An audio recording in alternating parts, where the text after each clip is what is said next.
Saya Ishrata Ahmad binti Rozaidi. Dan saya Nusyafiqah binti Ahmad Awis Al-Qani. Kami dari Sekolah Kebangsaan Sungai Sipon Utara. Tajuk inovasi kami ialah S2Go, sabun mesra alam berasaskan kertas A4 terpakai. S2GO ini diinspirasikan daripada masalah lambakan kertas A4 terpakai di sekolah yang sering dibuang walaupun masih boleh dikita semula. Oleh itu, projek ini menghasilkan sabun mesra alam dengan menggunakan kertas A4 terpakai yang digabungkan dengan bahan semula jadi seperti lidah buaya, limau kasturi dan bunga telang. Produk ini mudah dibawa, mudah disimpan dan membantu mengurangkan pembaziran kertas. Seterusnya, terdapat dua penyataan masalah. Pertama, lambakan kertas A4 terpakai dikita semula tetapi masih ada yang dibuang. Kedua, kekurangan sabun basuh tangan yang disediakan di kantin. Terdapat 4 objektif bagi projek S2GO ini. Pertama, menghasilkan sabun mesra alam menggunakan kertas A4 terpakai. Kedua, menilai kebolehgunaan sabun sebagai alternatif produk kebersihan yang mudah dibawa. Seterusnya, menggalakkan amalan kita semula dan penggunaan semula bahan buangan dalam kalangan warga sekolah dan akhir sekali, menyokong matlamat pembangunan mampan SDG 12 melalui penghasilan produk yang mesra alam dan berasaskan bahan kita semula. Jom kita cari bahan-bahan untuk menghasilkan sabun S2GO ini.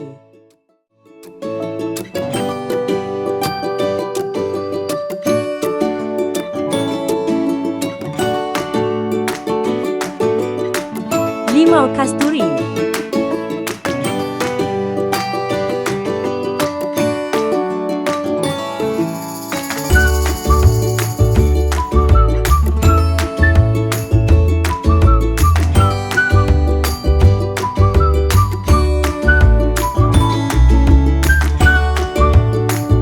lidah buaya,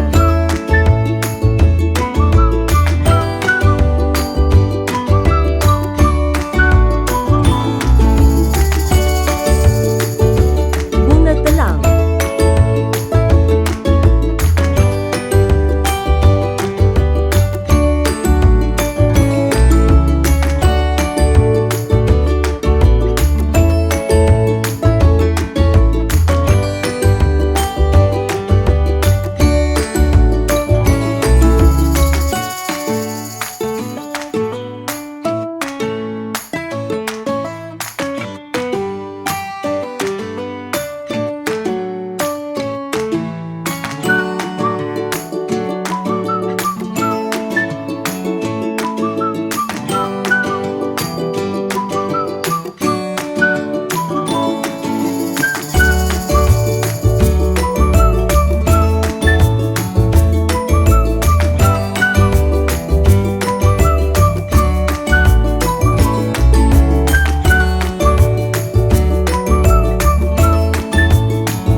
Penghasilan projek ini memberikan impak yang signifikan dengan menggalakkan budaya kita semula dan kelestarian alam dengan warga sekolah.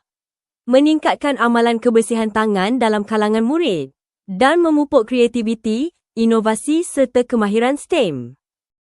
S2GO mempunyai kebolehpasaran yang baik kerana ia memenuhi keperluan kebersihan sambil menyokong kelestarian alam sekitar. Antara potensi kebolehpasarannya ialah mesra alam, dihasilkan daripada kertas A4 terpakai dan bahan semula jadi, selari dengan trend produk lestari.